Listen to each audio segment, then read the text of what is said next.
নমস্কার বন্ধুরা, তোফাস রান্নাবান্নায় আপনাদের সবাইকে স্বাগত জানিয়ে আজ আরও একটা নতুন রেসিপি আপনাদের সঙ্গে শেয়ার করছি। খুবই সিম্পল অথচ টেস্টি পার্শে মাছের তেল ঝাল।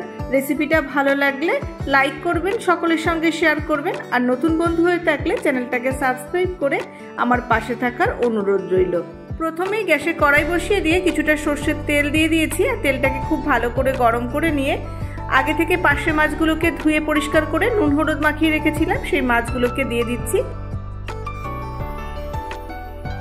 মাছগুলো বেশ লাল লাল করে ভেজে আমি তুলে নেব।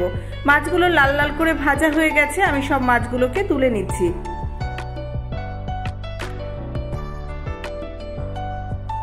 এবার আমি একটা বাটির মধ্যে দিয়ে দিলাম 1 চা চামচ জিরে গুঁড়ো, 1/2 চা চামচ শুকনো লঙ্কার গুঁড়ো আর 1/2 চা চামচ হলুদ গুঁড়ো দিয়ে সামান্য একটু জল দিয়ে দেব, আর গুঁড়ো মশলাগুলোকে সব একসাথে গুলে নেব। যেহেতু এটা মাছের তেল ঝাল, তাই তেলের পরিমাণটা একটু বেশি দিতে হবে। আমি যে তেলটা ছিল কড়াইয়ের মধ্যে, তার মধ্যে আবার একটু সর্ষের তেল দিয়ে আবারও একটু গরম করে নিলাম। এবার এই তেলের মধ্যে দিয়ে দিলাম 1/2 চা চামচ কালো জিরে। ফোড়নটা ভাজা হয়ে গেলে এর মধ্যে আমি দিয়ে দিচ্ছি একটা মিডিয়াম সাইজের কুচানো টমেটো।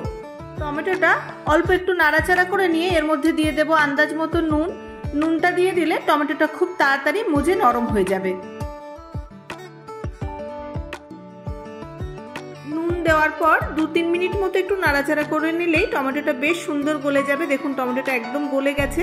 এর মধ্যে আমি এবার দিয়ে দেব আগে থেকে জলে গুলে রাখা মশলাটাকে।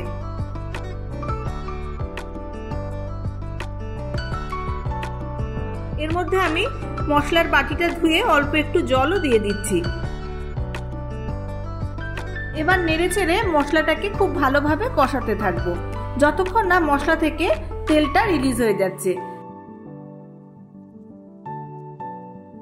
দেখুন মশলা থেকে এখন কিন্তু বেশ ভালোভাবে তেলটা রিলিজ হয়ে গেছে। আমি ঝোলের জন্য পরিমাণ মতো জল দিয়ে দিলাম, আর আমি এখানে জলটাকে একটু গরম করে নিয়ে তারপর দিয়ে দিয়েছি। খুব বেশি জল দিইনি, 1 কাপ মতো জল আমি দিয়ে দিয়েছি।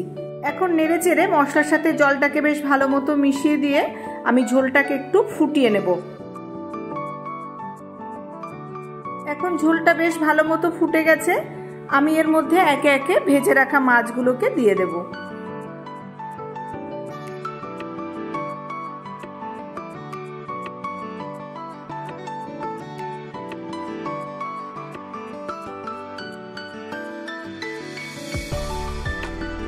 এর মধ্যে এবার কয়েকটা চেরা কাঁচা লঙ্কা দিয়ে দিচ্ছি।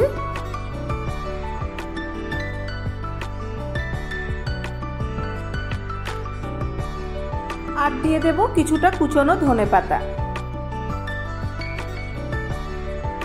হালকা করে একটু ধনেপাতাগুলোকে নেড়েচেড়ে ঝোলের সাথে মিশিয়ে দিচ্ছি।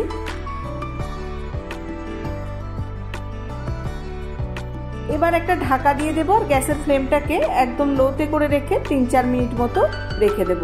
3-4 মিনিট পর গ্যাস অফ করে দিয়েছি। পার্শে মাছের তেল ঝাল সম্পূর্ণ রেডি। আমি এবার একটা প্লেটের মধ্যে সার্ভ করে দিচ্ছি। গরম ভাতের সাথে পার্শে মাছের তেল ঝাল অবশ্যই একবার এভাবে বানিয়ে খেয়ে দেখবেন। খুব সহজ রান্না, অথচ দারুণ সুস্বাদু। আশা করি আপনাদেরও খুব ভালো লাগবে। কেমন লাগলো কমেন্ট করে জানাতে ভুলবেন না। আজকে এই পর্যন্তই, দেখা হবে আবার নতুন রেসিপি নিয়ে। সবাই খুব ভালো থাকবেন।